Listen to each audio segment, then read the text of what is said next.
The rain came down in straight, heavy gray lines that blurred the pine trees along the dirt road. Inside the wooden carriage, Audrey Finch sat with her boots pulled tight against the seat frame to keep from sliding as the wheels hit another deep hole in the mud. Her hands were tucked into the pockets of a gray wool coat that had lost 3 of its plastic buttons 5 winters ago, leaving the fabric to flap open against the wind. The chill came right through the floorboards, turning the tips of her shoes numb, but she did not shift her weight or complain to the empty air. She kept her eyes on the window, watching the dark water run down the glass in thick streaks, while she counted the fence posts passing by in the gloom. This journey across the valley of Galehaven, Vermont, was meant to be her final humiliation, a public display arranged by her stepmother to show everyone exactly where an unmarried 26-year-old woman without an inheritance belonged.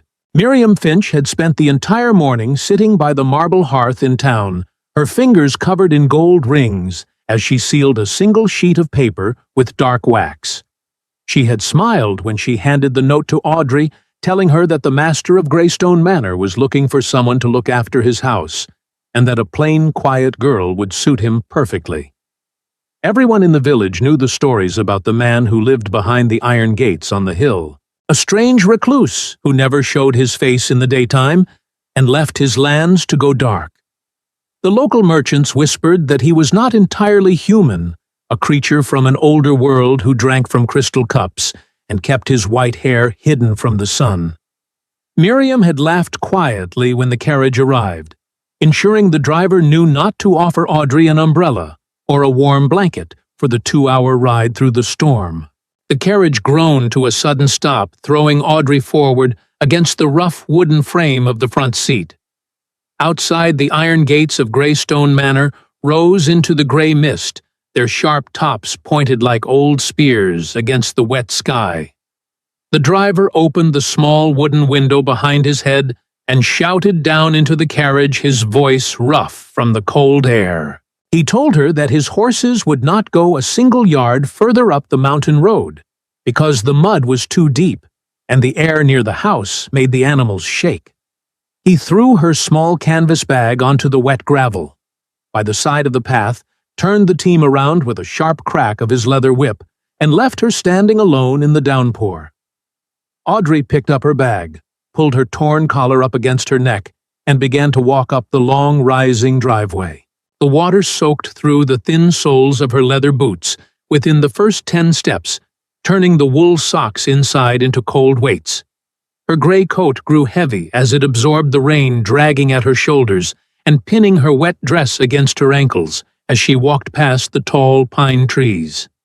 The house sat on the crest of the hill, like a great block of dark granite, its windows black and unlit against the afternoon sky. There was no sign of smoke coming from any of the 3 stone chimneys, and the wide front porch was covered in dead brown leaves from the previous autumn. Audrey reached the wide oak door, her fingers so stiff from the frost that she could barely wrap them around the heavy iron ring that served as a knocker. She let it fall twice, the iron striking the wood with a dull, heavy thunk that seemed to be swallowed instantly by the sound of the wind. The door did not swing open quickly, but pulled back with a slow, heavy scrape that showed the weight of the timber. An older man with a straight back and a short white beard stood in the hallway wearing a clean black coat that had no dust or lint on the wool. He looked at Audrey's wet hair sticking to her forehead, the puddle of muddy water forming around her broken shoes, and the canvas bag she held in her left hand. He did not blink or tell her to go away, but simply reached out his arm to take her wet bag and stepped to the side to let her into the dry warmth of the house. He introduced himself as Walter, the head servant of the hall, and told her that his master had been expecting a visitor from the village since the noon hour. Audrey stepped onto the black stone floor of the entryway, her boots making a loud wet squelch with every movement she made. She felt a sudden heat rise in her cheeks as she looked back at the long trail of dark mud she was leaving behind on the clean stone floor. Walter did not look at the floor, but took her heavy coat from her shoulders with steady hands, hanging it on a wooden peg near the door as if she were a regular guest. He told her to follow him down the long central hallway, where the only light came from small oil lamps burning quietly against the dark wood panels of the walls. The air smelled of old paper clean beeswax and something faint and sweet that reminded her of wild berries gathered in the late summer wood. They stopped before a pair of tall doors made of dark walnut wood that reached nearly to the ceiling of the high hallway. Walter did not knock, but placed his palms against the wood and pushed them open, stepping back to allow Audrey to enter the room alone. The library was larger than the entire ground floor of her stepmother's house in town, with rows of bookshelves that went all the way up to the heavy timber beams above. A fire was burning in a fireplace large enough for a man to stand in, the orange flames throwing long, warm shadows across the thick wool rugs on the floor. Standing by a wide desk near the far window was a man who looked completely different from anyone Audrey had ever seen in the valley. He was tall, with shoulders that cut a sharp line against the dark gray velvet of his vest, and his skin was as white as fresh salt. His hair was a bright, stark white that caught the firelight like silver wire, falling straight past his ears to touch the collar of his white linen shirt. His eyes were a deep, dark red, like the color of cherries left to ripen in the shade, and they stayed fixed on her as she stopped just inside the doorway. He did not carry a weapon, but he held a walking stick made of black iron with a silver wolf's head on the top, leaning on it slightly with his right hand. This was Dominic Cross, the man the people in the village called the Pale King, and he looked at her with a quiet intensity that made the breath catch in her throat.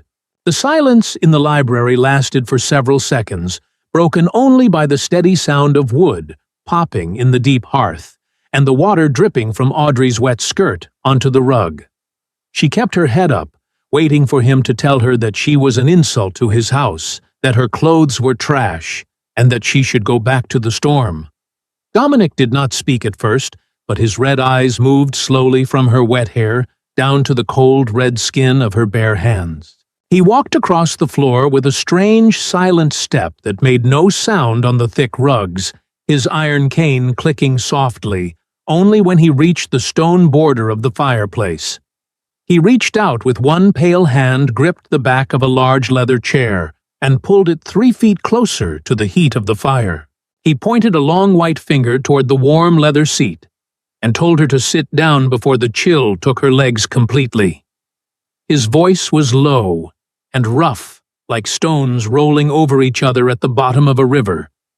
But there was no anger in the words he spoke.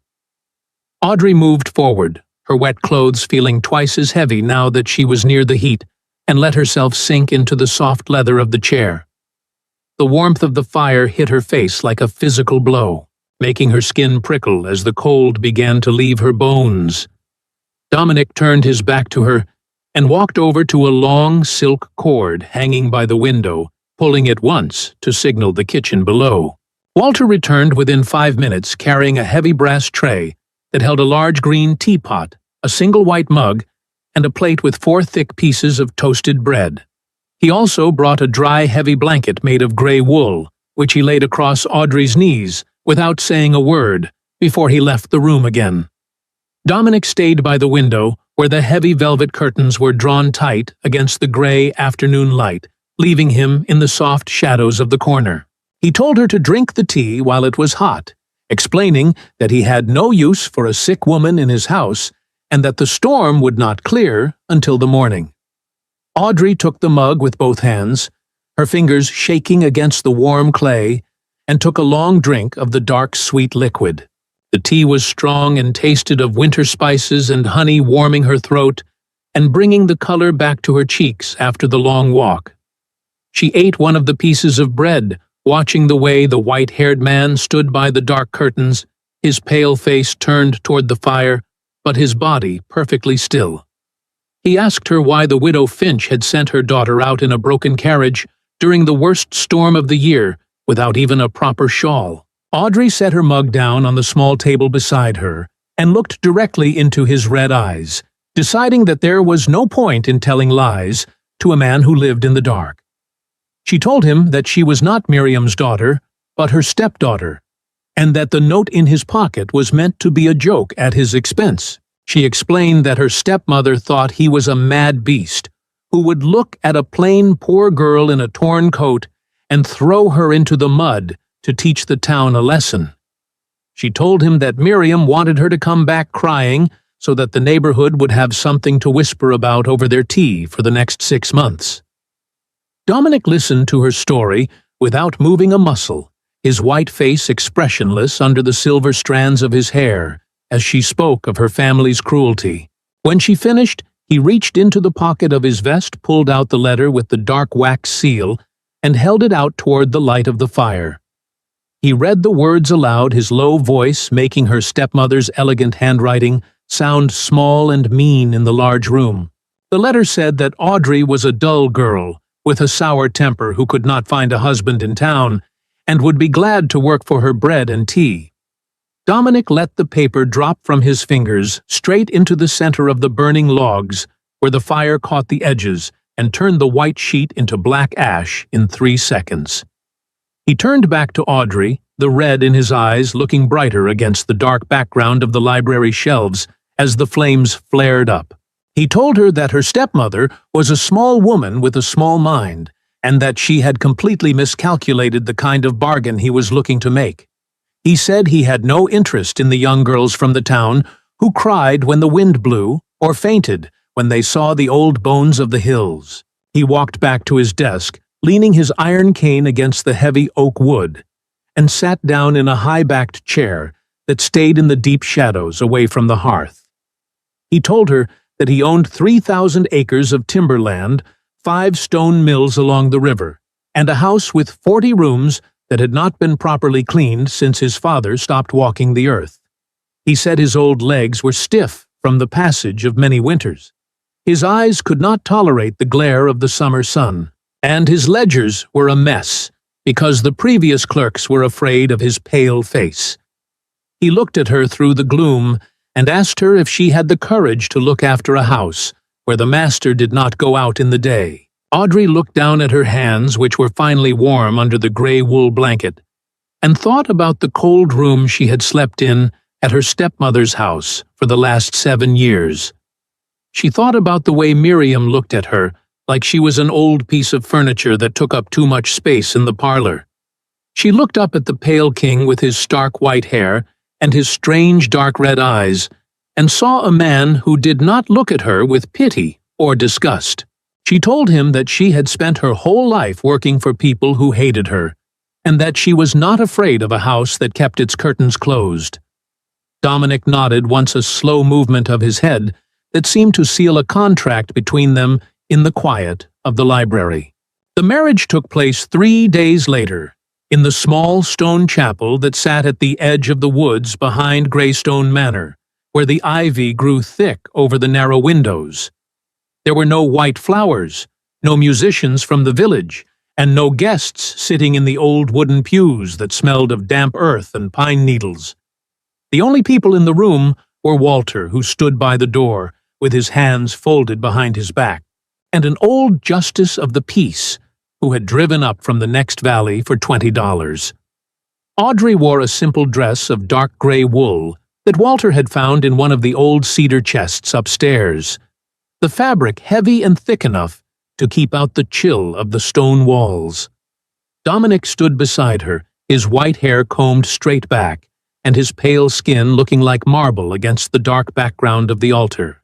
When the old man asked for the ring, Dominic reached into his vest pocket and pulled out a wide silver band that had a rough, dark stone set into the center. He slipped it onto Audrey's finger, his skin feeling surprisingly cool against her own, like a stone taken from a deep well in the middle of summer. His grip was firm and steady, not pulling her toward him, but holding her hand like a partner shaking hands after a long trade in the market square. Audrey looked at the ring, which was heavy enough to make her hand feel different, and said her vows in a clear, level voice that did not shake. Dominic spoke his words in his low, gravelly baritone, his red eyes fixed on the small window above her head, where the gray clouds were finally beginning to break. As soon as the justice of the peace had signed his name on the paper and pocketed his money, Dominic turned to Walter and told him to give the man a hot meal in the kitchen before he started his long drive back. He looked down at Audrey, his pale face completely still, and told her that she was now the mistress of Greystone Manor, and that the keys of the house belonged to her. He handed her a large iron ring that held more than 30 small brass and iron keys, each one worn smooth from the fingers of the women who had lived here before her. He told her that he was going to his rooms on the 3rd floor to rest until the sun went down, leaving her with the run of the house and the freedom to change whatever she saw fit. Audrey did not waste the remaining hours of daylight, but started at the very bottom of the house in the great kitchen, where 3 young maids were sitting by a cold stove. She told them her name was Mrs. Cross now, and that they were going to start by pulling all the old grease out of the iron pans and washing the stone floor until the white grain showed again. She found that the head cook had been buying salt and flour from her own brother in town for twice the regular price, keeping the extra coins for herself while the pantry shelves stayed half empty. Audrey sat at the wooden kitchen table, took out a small piece of lead pencil, and wrote down every bag of oats, every side of bacon, and every barrel of apples that was actually in the cellar. By the time the tall clock in the hallway struck 6 o'clock in the evening, the kitchen stove was roaring with fresh birch wood, and the smell of roasting beef and onions was rising through the floorboards to the rooms above. The maids were moving quickly with wet cloths and brushes, their faces red from the hot water, and their old lazy habits broken by the quiet, steady way the new mistress told them what to do. Audrey walked through the long dining room, where the long table was covered in a layer of gray dust so thick she could write her name in it with her finger. She had 2 of the men from the stables bring in long ladders to take down the heavy black curtains so that the evening air could blow through the old glass windows. She went up to the 2nd floor, opening doors into guest rooms that had not seen a living soul for more than 12 years, where the spiders had made their webs across the mirrors. She did not find any monsters or dark secrets, only old furniture covered in white sheets and boxes of books that needed to be sorted and placed back on the shelves. She kept her iron ring of keys close to her side, the metal clicking against her skirt as she moved from room to room, her mind working through the budget of the house like a clerk in a busy store. She found 3 rooms where the roof had leaked during the winter, and she wrote a note for the groundsman to bring his tools and fresh shingles first thing in the morning. When the dark finally fell completely over the valley, turning the windows into black mirrors, Audrey went down to the small study next to the main entrance, where a small desk sat near the wall. She lit a single tallow candle, placed her new keys on the wood, and opened the great leather book that held the accounts of the manor for the last 10 years. She found rows of numbers written in 3 different hands, most of them messy and full of mistakes, that showed how much money had been wasted by the people who thought the master would never look. She was so busy tracking $40 that had gone missing from the timber sales 2 summers ago that she did not hear the door open behind her. Dominic stood in the doorway, his white hair catching the yellow light of her candle, and his long black coat falling open around his pale legs. He did not have his iron cane now, but he walked with a slow, smooth grace that made no more noise than a shadow moving across the wall. He looked at the ink stains on her fingers, the neat rows of numbers she had written in the margins of the book, and the dry bread she had left on a plate by her elbow. He asked her if she always worked until the night was half gone, his low voice surprising her so much that she dropped her pencil onto the open page. Audrey picked up the pencil, her fingers steady, as she looked back at the white-haired man who was watching her from the edge of the candlelight. She told him that a house that lost $40 in a single summer because the clerks could not count the logs was a house that would eventually go poor no matter how large the land was. She showed him the line in the book where the old steward had written down 30 cords of wood, but only accounted for 15 when the money came back from the mill in town. Dominic walked closer, leaning over her shoulder, so that she could smell that strange, clean scent of wild berries and cold mountain air that seemed to follow him everywhere.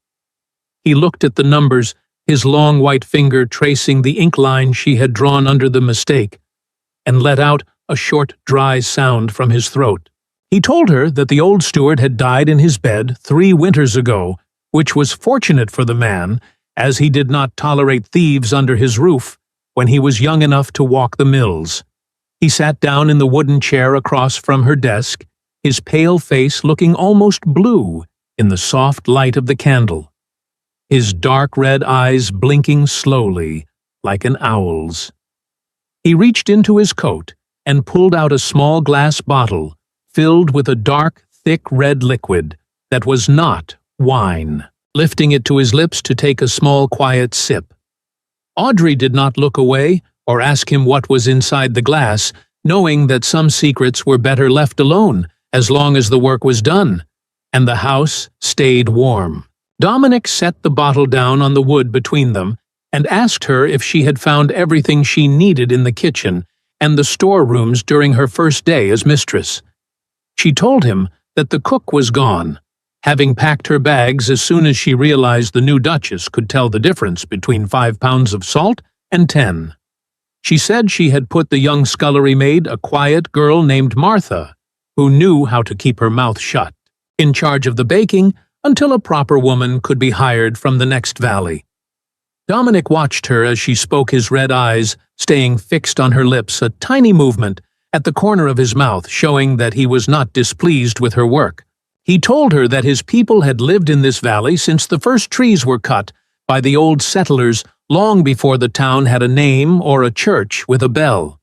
He said the land was old and full of stone, and that the people who lived in the village had forgotten that the dark could protect a house just as well as the sun. He explained that his skin had been white since the day he was born, and that the light of the midday sun felt like fire against his eyes, forcing him to live his life when the rest of the world was sleeping. Audrey listened to his words, her hands resting flat on the open pages of the ledger, finding that his strange story made more sense than the cruel games her stepmother played in the light of day.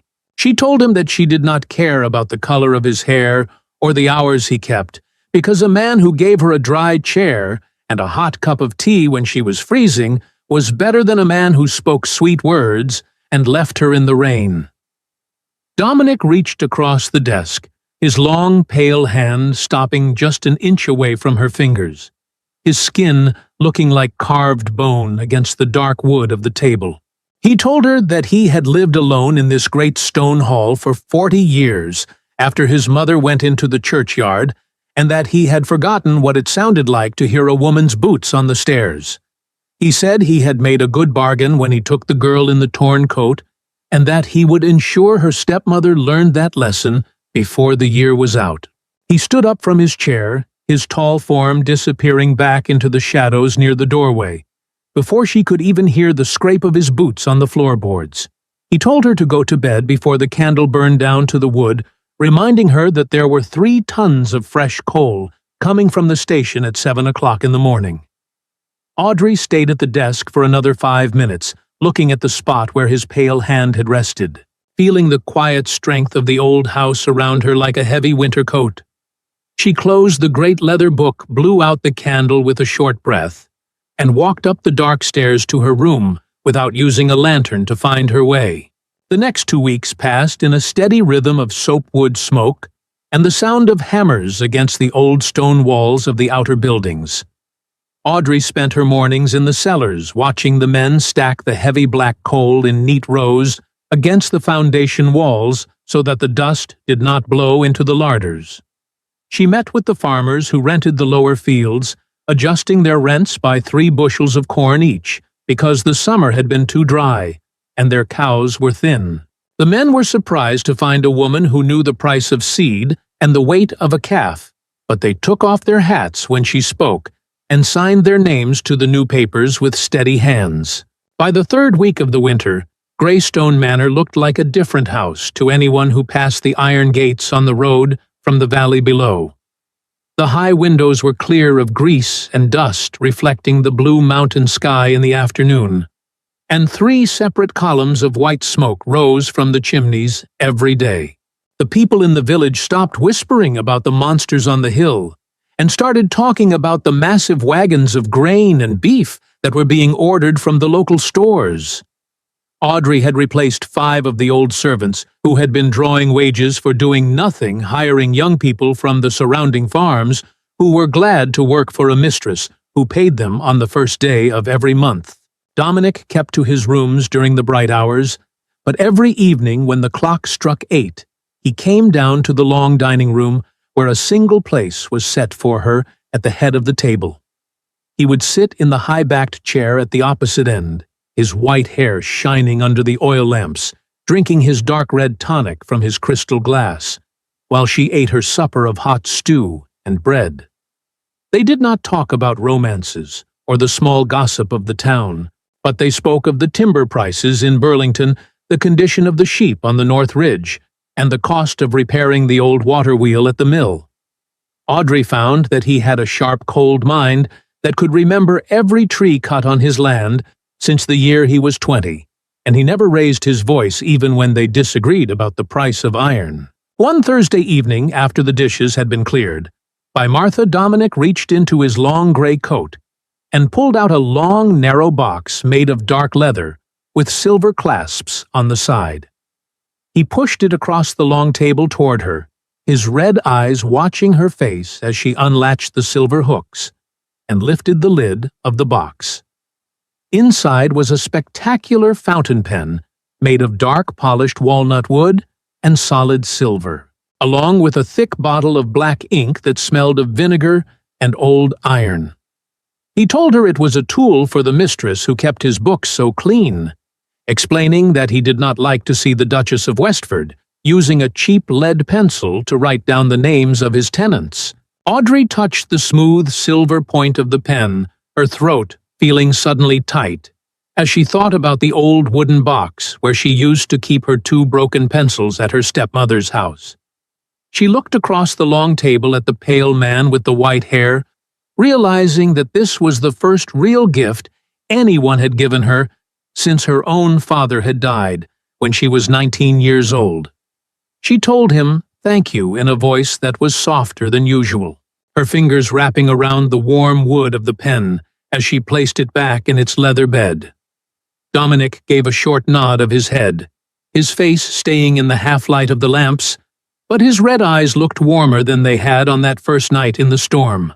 He told her that he had received a message from the postmaster in town that morning saying that Lady Miriam Finch was planning to drive up the mountain the following Tuesday to see how her stepdaughter was faring. He said the woman had been telling everyone at the church that she was coming to collect the bones of her poor girl, or at least to see what kind of cellar the Mad Duke had put her in. Audrey let out a short, sharp laugh that sounded loud in the big dining room, her hand coming down flat on the table as she looked at her silver ring. She told him that she would ensure the house was perfectly clean for her stepmother's visit, and that they should give the lady exactly what she deserved for her 20-mile drive. Dominic stood up from his chair, his tall form throwing a long shadow across the white tablecloth as he walked over to the tall windows that looked out toward the village lights below. He told her that he had purchased the old mortgage on the Finch house from the bank in town 3 days ago, paying the full amount in gold coins to the manager, who was too afraid to ask why he wanted the paper. He said her father had signed the land over to the bank during the bad winter 5 years ago, and that Miriam had been living on borrowed time and borrowed money ever since she bought her last gold ring. He turned his white face back to her, his red eyes flashing in the dark room, and told her that the game her stepmother started in the rain was about to come to an end. The Tuesday morning was cold and clear, the frost staying on the long grass by the driveway until the sun was high over the pine trees on the ridge. Audrey sat in the main parlor, on a long sofa covered in green velvet, her dark green wool dress pressed neat, and her hair held back with a small silver comb she had found in her room. She had a silver tray with 3 white cups, and a pot of fresh coffee sitting on the table before her, the steam rising quietly into the warm air of the room.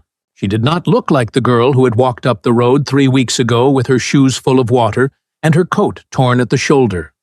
She sat straight and still like a woman who owned every stone in the foundation of the house. At 10 o'clock precisely, the sound of carriage wheels on the fresh gravel outside broke the quiet of the morning, followed by the loud, angry voice of Miriam Finch as she told her driver to hold the horses steady. Walter opened the front door with his usual slow grace, letting the lady and her daughter Lydia into the great hallway without saying a single word to welcome them. Miriam came into the parlor with her heavy fur coat swinging around her hips, her red face showing how much she had been thinking about the speech she was going to make to the Mad Master. Lydia followed behind her mother, her blue silk dress looking too thin for the mountain air, and her eyes wide as she looked at the clean stone and the bright silver lamps on the walls. Miriam stopped dead in the center of the room, her mouth opening slightly as she saw Audrey sitting on the green velvet sofa with the silver coffee service before her. She looked at the high windows that had no dark curtains now, the roaring fire in the clean stone hearth, and the expensive silver comb in her stepdaughter's neat brown hair.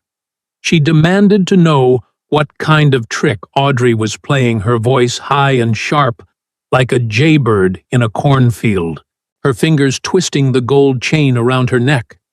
She said she had come to take her back to town because the neighbors were saying that the Duke had killed her, and she did not want the family name ruined by a scandal. Audrey did not stand up or offer them a chair, but took a small sip of her coffee and looked at the muddy tracks Miriam's heavy winter boots had left on the clean wool rug near the entrance.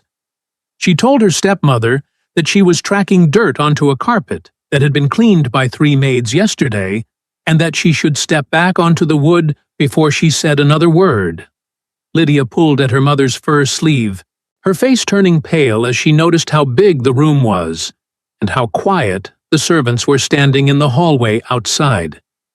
Miriam took a step back, her red face turning an ugly dark color, as she realized that the girl she had sent out in the rain was looking down at her like a queen.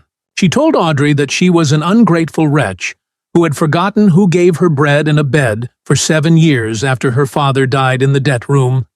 She said she would go to the justice of the peace in the village and tell everyone that the Duke had forced a poor girl into a contract while she was crazy from the cold storm. She raised her hand to point her finger at Audrey's face, her gold rings clicking together in the quiet room, her breath coming fast through her nose as she tried to find her old power. Before she could finish her sentence, the heavy wooden door to the library opened, and Dominic Cross stepped into the bright morning light of the parlor. He did not wear his hat or his dark glasses, letting the morning sun catch the full stark white of his hair and the snow-white skin of his high cheekbones. He walked with his slow, silent step, his long black coat brushing the floorboards as he moved to stand directly behind the green velvet sofa where Audrey was sitting. His dark red eyes stayed fixed on Miriam's face, the color of his pupils looking like fresh blood against the pale marble of his skin in the bright light from the window. He placed one large pale hand on the back of the sofa, his long fingers resting just an inch from Audrey's shoulder, in a way that showed everyone in the room who she belonged to now. The room grew so cold that Lydia let out a small sob and hid her face behind her mother's fur shoulder, her knees shaking under her blue silk dress as she looked at the pale king. Miriam's hand dropped to her side, her mouth closing so fast that her teeth made a sharp click in the silence, her bravado disappearing like smoke in a high wind. Dominic did not raise his voice, but spoke in that low, gravelly baritone that seemed to come from the deep stones under the cellar floor, his words slow and clear. He told Lady Finch that his wife had asked her to step off the rug, and that he did not like to see people ignore the Duchess of Westford when she spoke in her own house.